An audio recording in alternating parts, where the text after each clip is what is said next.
आदरणीय जेडीए साहब, डीडी साहब, डब्ल्यू साहब और हमारे सम्मानित भाइयों, जो भी और सदस्य डब्ल्यू साहब के परिवार से आए हैं, उनको ढेर सारे धन्यवाद।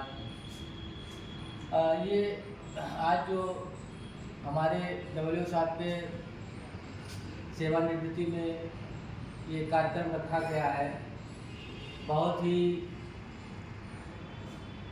सौभाग्य की बात है कि ऐसे लोग पूरा अपने जीवन का बहुमूल्य समय विभाग को देते हैं, साथ समय आते हैं कार्यालय में और अपनी जिम्मेदारियां जो भी है निर्वहन करके पूर्ण करके वो घर जाते हैं।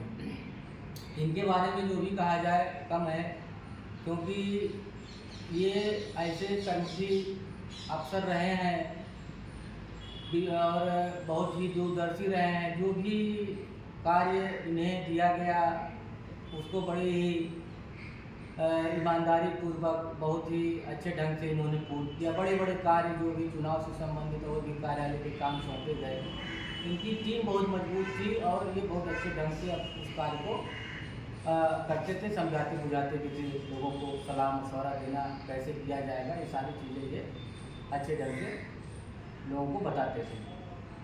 और इनके बारे में क्या कहा जाए, एक अब तो रिटायर हो गए हैं, अपना बच्चा जीवन घर पे व्यतीत करेंगे, तो और लोगों को तो कष्ट होगा जिस परिवार में रहकर इतने दिन तक सेवा किए हैं, हम लोगों को भी कष्ट है। इसके बारे में एक पंक्ति कहना चाहता हूँ कि जीवन के लंबे पथ पर आशा और निराशा है, मिलना और बिछड़ना ही जीवन की परिभाषा है। तो एक ऐसी व्यवस्था है प्रकृति की, परमात्मा की, कि एक दिन ना एक दिन व्यक्ति जो है अपने से दूर हो जाता है और फिर उसकी यादें रहती हैं। ये है कि अब कार्यालय है, हम लोग हैं, आते जाते रहेंगे, मिलेंगे, उनका मान सम्मान उतना ही बना रहेगा। मुझे एक बात याद है कि जब हम किसी कार्य से इनके पास जाते थे और उसमें कुछ त्रुटियाँ रहती थी तो नाराज़ नहीं होते थे। नाराज़ नहीं होते थे। जब काम में थोड़ा लेट होता था तो पूछते साहब, अरे अभी काम नहीं हुआ, कहे भाई काम कैसे हो, तुम लोग तो अच्छे ढंग से इसको किए नहीं हो और इसमें फला कमियां हैं, तो हम समझते साहब कैसे पूर्ण किया जाए, बताते थे कि इस काम को ऐसे करो। तो एक पंक्ति और याद आती है कि दुर्जन की कौड़ापुरी भलो साई को त्रास, बादल जब गर्मी करे तो बरखन की आस। यानी कोई दुर्जन व्यक्ति अगर हम पे दया करता है तो उसका परिणाम अच्छा नहीं होगा, लेकिन घर परिवार का सदस्य, हमारे जो उच्च अधिकारी हैं, वो सब अगर कहीं हमें किसी कार्य के लिए कुछ कहते हैं तो कहीं न कहीं हमारे हित के लिए ही कहते हैं। इससे जो है हमें नई नई सीख मिलती है।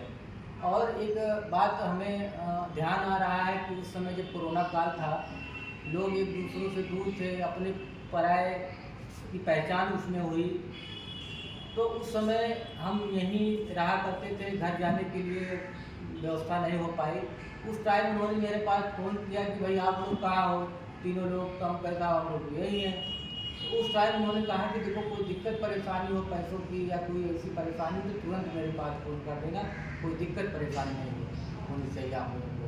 तो उन विकट परिस्थितियों में इन्होंने हम लोगों की हिम्मत बढ़ाई और ऐसे शब्द और कोई नहीं कहा था जो उन विकट परिस्थितियों में, उन कोरोना काल में इन्होंने कहा था। वो चीज़ें हमें अभी भी याद हैं। तो ऐसे व्यक्ति के लिए मैं तहे दिल से परमात्मा से प्रार्थना करता हूँ कि ये स्वस्थ रहें, अच्छे रहें, मस्त रहें और अपना सर समय जो दिनचर्या है व्यायाम करें, घूमें टहलें। हम लोगों लायक कोई सेवा होगी तो आप फ़ोन करेंगे, हम जहाँ आप कहेंगे हाजिर रहेंगे। और आपको और परिवार के और सदस्यों को ढेर सारी बधाइयाँ, ढेर सारी शुभकामनाएँ। जय हिंद, जय भारत।